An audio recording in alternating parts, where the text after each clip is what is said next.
ఈ వీడియోలో చాలా విలువైన సమాచారం ఉంది. ఒక్కసారి కూడా స్కిప్ చేయకుండా పూర్తిగా చూడండి. మీకు, మీ ఫ్యామిలీకి ఉపయోగపడే విషయాలు ఉన్నాయి. ఒకసారి ఊహించండి, మనమందరం హెల్తీగా ఉండాలని కోరుకుంటాం. కానీ నిజంగా ప్రపంచంలో ఆరోగ్య పరిస్థితి ఎలా ఉందో మనకు తెలుసా? ప్రతి సంవత్సరం ఏప్రిల్ 7న ప్రపంచ ఆరోగ్య దినోత్సవం జరుపుకుంటారు. ఇది ప్రపంచ ఆరోగ్య సంస్థ స్థాపనకు గుర్తుగా. ప్రతి సంవత్సరం ఒక ప్రత్యేక థీమ్ ఉంటుంది. ఈ సంవత్సరం థీమ్ యూనివర్సల్ హెల్త్ కవరేజ్. ఇప్పుడు ప్రపంచ ఆరోగ్య సంస్థ చెప్పిన కొన్ని షాకింగ్ కానీ ఆలోచింపజేసే ఫ్యాక్ట్స్ చూద్దాం. మీరు 1990 తర్వాత పుట్టారా?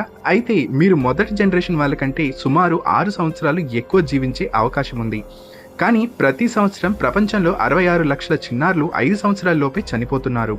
కారణం సరైన తల్లిపాలు, టీకాలు లేకపోవడం, ఇంకా శుభ్రమైన నీరు లేకపోవడం.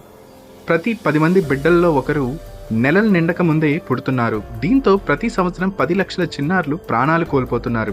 మరి పెద్దవాళ్లలో ప్రతి 10 మరణాల్లో 3 హార్ట్ డిసీజెస్ వల్లే, అంటే గుండెపోటు, స్ట్రోక్. కానీ చిన్న చేంజెస్, పొగ మానేయడం, మంచి ఆహారం, ఎక్సర్సైజ్ చేస్తే 80% వరకు నివారించవచ్చు. Sorry for the interruption in the middle of the topic.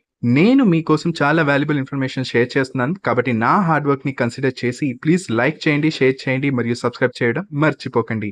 మళ్ళీ టాపిక్లోకి తిరిగి వెళ్దాం. ప్రపంచంలో రోజుకు 800 మంది తల్లులు సరైన మెడికల్ కేర్ లేక చనిపోతున్నారు. రోజుకు 3500 మంది రోడ్డు ప్రమాదాల్లో ప్రాణాలు కోల్పోతున్నారు. పొగాకు వల్ల ప్రతి సంవత్సరం లక్షల మంది మరణిస్తున్నారు. ఇంకా ప్రతి 10 మందిలో ఒకరికి డయాబెటీస్ ఉంది. ఇది కేవలం స్టాటిస్టిక్స్ కాదు, ఇది మన జీవితాలకు సంబంధించిన రియాలిటీ. అంటే మనం ఒక్క చిన్న చేంజ్ చేసినా మన హెల్త్, మన ఫ్యామిలీ లైఫ్ మారిపోతుంది. కాబట్టి రోజు కొంచెం ఎక్సర్సైజ్, మంచి ఆహారం, రెగ్యులర్ చెకప్స్ ఇవి ఫాలో అవడం చాలా ముఖ్యం. ఇప్పుడు మీ ఒపీనియన్ చెప్పండి. ఈ ఫ్యాక్ట్ మీకు ముందే తెలుసా? మీ డైలీ లైఫ్లో మీరు ఏ చేంజ్ చేయబోతున్నారు? కామెంట్లో తప్పకుండా చెప్పండి. ఇలాంటివి మరిన్ని వాల్యుబుల్ కంటెంట్ కోసం stay tune for more updates on MB creative talks.